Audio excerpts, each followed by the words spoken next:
Hello there. Police Scotland is investigating 12 more complaints of fraud over the SNP's allegedly missing cash. Yet the people of Scotland still love Nicola and her motley crew.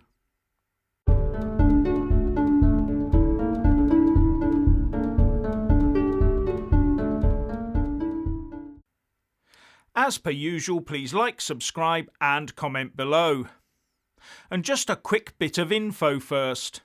A new regulation came into force at 4 AM this morning, with little fanfare it seems, even though it has been expected. And this regulation adds a new category of traveller into the COVID mix, which covers exemptions for vaccinated travellers and others, and is called the Eligible Category 2 Arrival.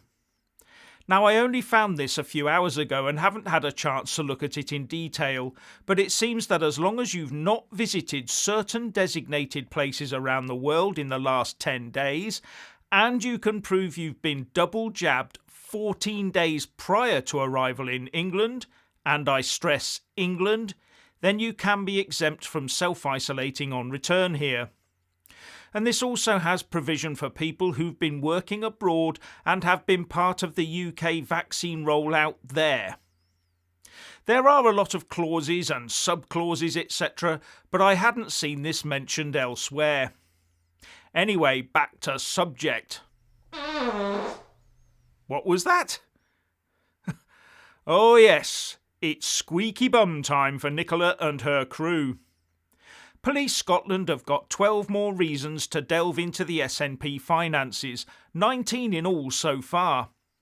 And this is serious, because no matter how badly Nicola Sturgeon and her SNP govern Scotland, they still remain the absolute dominant force in Scottish politics. It wouldn't matter if Prince Andrew was SNP leader with Rolf Harris as his deputy, because the Scots are not voting for the Tories, they are not voting for Labour, and they are not voting for the Lib Dems. No, they are voting for the SNP and the Scottish Greens, and that is a vote for Scottish independence. It's almost as if they see every other party, except for Alex Salmond's Alba party of course, as being far too close to Westminster for comfort. Now, I do keep reading on social media that no one really supports the SNP and that most Scots do like the Union of the United Kingdom. My answer is that they have a funny way of voting for it then.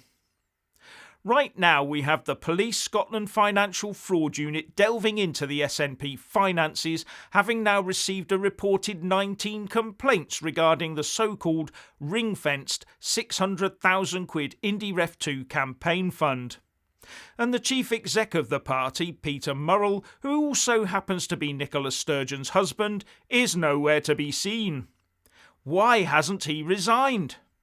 Remember that Douglas Chapman and Joanna Cherry resigned their positions within the party, as did 3 of those on the Finance Committee, all on the basis of a lack of transparency and even having the books hidden from them.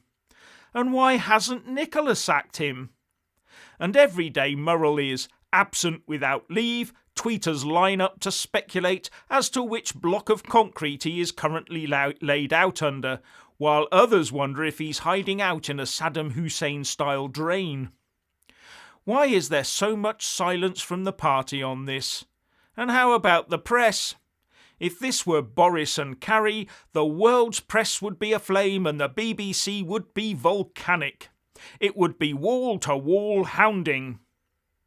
Amongst many other things, Scotland has an out-of-control drug problem, an underperforming education sector, ferries falling apart, unaccounted for Westminster COVID relief funds that somehow haven't been received by those that need them, and all the while the country's citizens await the arrival of their promised free bicycles and laptops.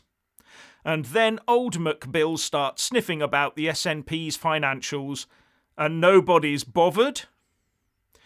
Well, maybe everyone's being polite and letting Nicola have a happy 51st birthday today. But strangely, I didn't see any photos of her and her husband, together with champers in hand, for the birthday press photo ops. Did you? Although, just like everything else in the Scottish one-party state, I wonder if the police inquiries will just fizzle out, like they did not with the Alex Salmond affair. And it's not just silence from Peter Murrell, though. Many pundits are saying that the whole Indie campaign in Scotland seems to have gone to sleep. But one wonders if that's just a calm before a storm. Now, before I get to the next item, I just want to say a massive thank you to my Patreon and PayPal supporters, as well as those that buy a mug with my mug on it. You really do help me keep this channel going. And here we have another U-turn, but this time it's not Boris or Rishi. No, it's the former Speaker of the House of Commons, John Bercow. Yes, he's U-turned. At some stage around the time of his retirement from politics, he declared that he would not be taking his parliamentary pension of about £35,000 a year until he reached 65. And as he's 58, that would mean no money until 2028.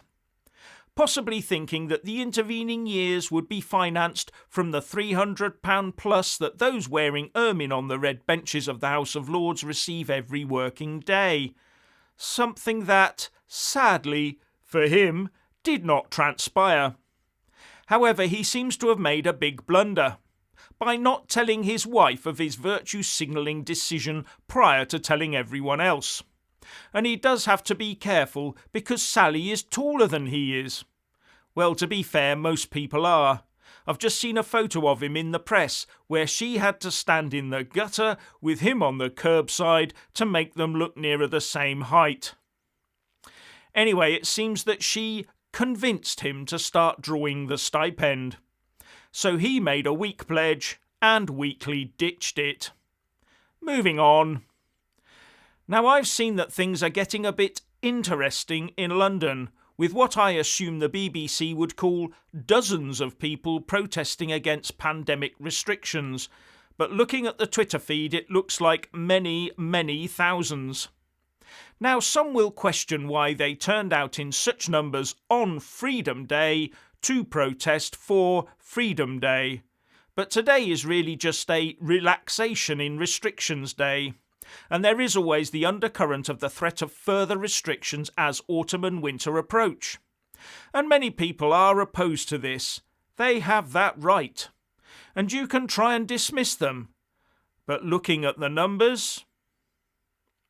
Finally, a quick reminder that Nigel Farage will be on GB News at 7 p.m, and he's already tweeted out a pic of himself resplendent with GB cufflinks and with the obligatory beer, saying, "No masks and a drink at the bar. Good progress.